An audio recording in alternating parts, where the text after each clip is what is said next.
What's up, everybody? Ryan here. I hope all you guys are having a great weekend and a great start to November as well. By the way, happy beloved Sunday and happy first Sunday of month number 11 of November 2025. Get it? Because it's the 11th month of the year and it's 2025. But anyway, guys, I didn't really want to do a episode on this topic, but I had a lot of people wanting me to do it and asking me to do it for a long time. And so to give you guys what you want, I'm going to do it. I am going to reveal what the facts and myths are about being in a behavioral hospital. I mean, before we get there, a behavioral hospital, guys, is a mental hospital, but it is short term. It is not long term, and all of that. So that's what they call it. They call the mental hospital short terms behavioral hospitals instead of mental. So we're going to be talking about what the facts and the myths are in this episode. So make sure you sit back, enjoy the episode, and drop a like if you enjoyed.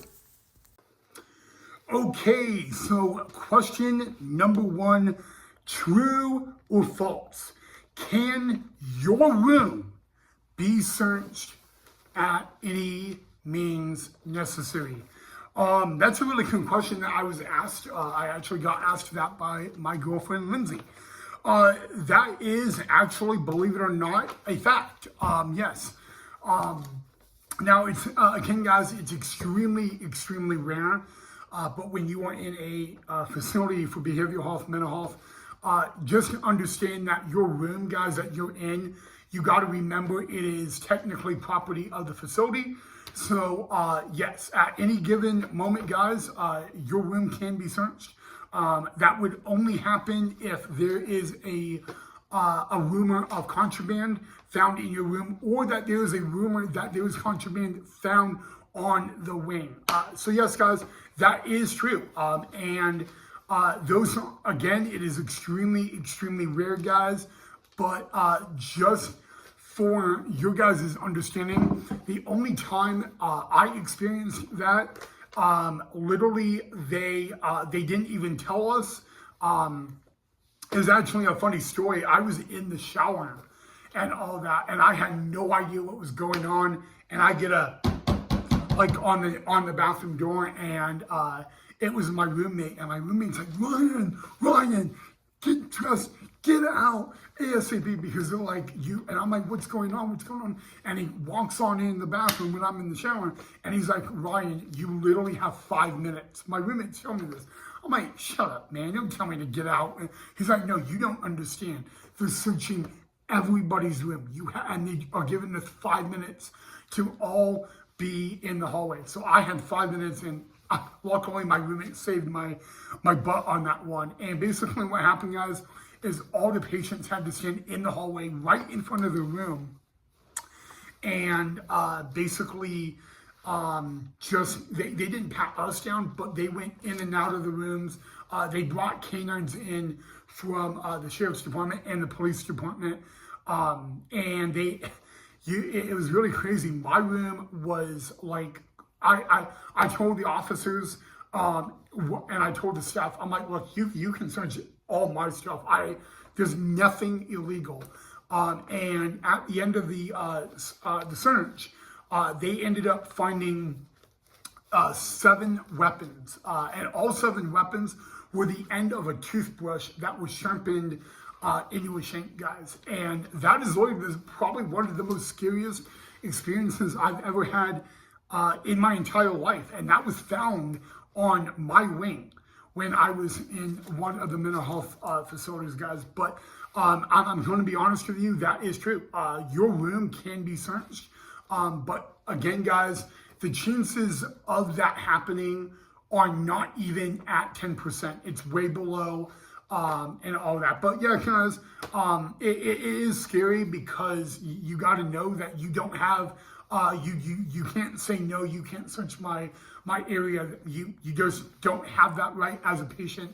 But if they believe there is contraband in your room, on you, or somewhere on the wing, every room, including the cafeteria, the day room, the meeting rooms, the exam rooms, all that gets searched thoroughly, and canines get brought in for it. So, but again, it's literally maybe really 1 or 3% of the time that would ever happen. And out of all the times I've been in, that I only had to experience that one time. But literally, guys, your rooms can be searched, guys. And when that does happen, I'm going to be very honest with you. They respect your stuff and all that, but they will go through everything. They will look in your mattress, under the bed, in your desk, under your desk, shower, bathroom, inside and outside of the toilet. They will even go into the drains and find stuff too. Because really, guys, they take contraband a very, very serious thing and all of that. So understand that, if there is even an inch of a rumor that staff hear about it, it's getting searched and all that. So, but they will not pat you guys down on patients. So just understand that it's a great question, but number 2, guys, that does happen. It can happen. But yeah, so really, Lindsay, thank you for asking that. That was a really great question. But yeah, your room can be searched. Okay, this next one is, if you go into a behavioral mental health facility, are you allowed to keep on your wedding ring? Which means, if you are married, are you allowed to wear your wedding ring? That is not true. If you go into a mental health facility, inpatient, and you're engaged or married, they don't care. It doesn't matter. That ring has to come off. You got to understand, guys, jewelry, any kind, is not allowed one little bit. So, yeah, but it is crazy, guys, because it's your wedding ring. But yeah, guys, it does not get allowed. They most likely recommend you don't even put it in your property bag because it can get misplaced. But yeah, wedding rings are not allowed, even if you're married. It doesn't matter, guys. It's a policy. You got to take it off. So yeah, wedding rings are absolutely 100% not allowed. And if you ever go in, they highly recommend you give it to your spouse. Because it can get lost, even though it would be in your property bag. It can get misplaced at times, and that's just not going to be any good for you. But wedding rings, 3 billion% are not allowed. The only time they would be allowed is if you were outpatient, which means you would go to the facility for the day for your therapy and treatment, but at the end of the day, you would go home. That would literally be the only scenario where it would be yes. But if you were getting admitted into the facility, wedding ring, engagement ring, it's got to come off. They don't allow any type of jewelry for a patient, guys, and it doesn't matter. So that is a false. Wedding rings are not allowed. All right, next question. Do you get handcuffed if you are in a facility? That is another lie. No, anytime, guys. Now, let me explain one thing to you, okay? There is security in these facilities and all that. Every wing has a security guard, but handcuffs will never, ever come on you. The only time you will go into a facility with handcuffs on is if the police bring you. But when you get admitted into that facility, guys, sorry, I thought the door opened. You will never be handcuffed, okay? So security guards, all they carry, guys, is a walkie-talkie radio and keys, and that's it. That's all they have. So you'll never get cuffed up. So understand, guys, that that would never happen unless you were brought in or out by police, but that would be about it. So that goes on the handcuffs. This next one is a really good Question: are you allowed as a patient to have outside food or drink? What that means is, can your family bring you like candy, drinks like soda, all that? That is a yes and a no. And what I mean by that is it depends on the facility. Some facilities, they will allow your family to bring you snacks from the outside, but most facilities will not allow that. So, because it really depends on the facility. I've been in both and all that, but most of the time, if they do allow it, it would only be for the juveniles and not the adults. But guys, I mean, every facility literally is different.